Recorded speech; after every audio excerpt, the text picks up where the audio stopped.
পশ্চিমবঙ্গের পরিচালক সৃজিত মুখোপাধ্যায়ের ব্যক্তিগত জীবন বেশ চর্চিত। তাকে নিয়ে কৌতূহলের শেষ নেই মানুষের। বিশেষ করে পরিচালকের বিবাহিত জীবন কী চলছে তা অনেকেই জানতে চান। তার অন্যতম কারণ, সৃজিতের সঙ্গে স্ত্রী রাফিয়াত রশিদ মিথিলা বর্তমানে থাকছেন না। অভিনেত্রী তার মেয়েকে নিয়ে এই মুহূর্তে বাংলাদেশেই রয়েছেন। তবে তাদের বিচ্ছেদ হয়েছে কিনা অথবা সেই পথে হাঁটবেন কিনা তা নিয়ে দুজনের কেউই মুখ খোলেন না। আর এরই মাঝে টলিপাড়ায় কান পাতলেই শোনা যাচ্ছে সৃজিতের সঙ্গে এক বিদেশিনী অভিনেত্রীর ঘনিষ্ঠতা বেড়েছে। আর সম্প্রতি তাদের দুজনকে এক ফিল্মি পার্টিতে দেখা গেছে একসঙ্গে। তারপর থেকেই জল্পনা আরও তুঙ্গে। টলিপাড়ার খুবই চেনা মুখ আলেকজান্ড্রা টেইলর।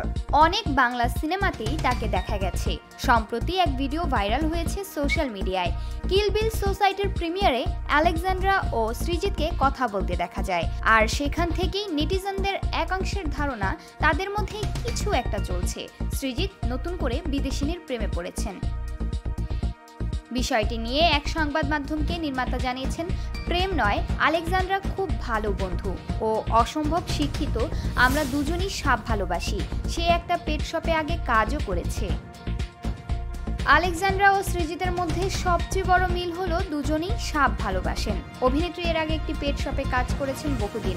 সৃজিতেরও সাপ প্রেম অসম্ভব। বাড়িতে পুষেছেন প্রায় 4টা সাপকে। আবার তাদের আলাদা আলাদা নামও রয়েছে। প্রসঙ্গত, গত বছর থেকেই মিথিলা ও সৃজিতের দাম্পত্য নিয়ে চর্চা চলছে। এমনকি পরিচালকের জন্মদিনেও দেখা যায়নি মিথিলা ও তার মেয়েকে। শুধু তাই নয়, গত সপ্তাহে অসুস্থ হয়ে হাসপাতালে ভর্তি ছিলেন পরিচালক। সেই সময়েও স্ত্রী মিথিলা পাশে ছিলেন না।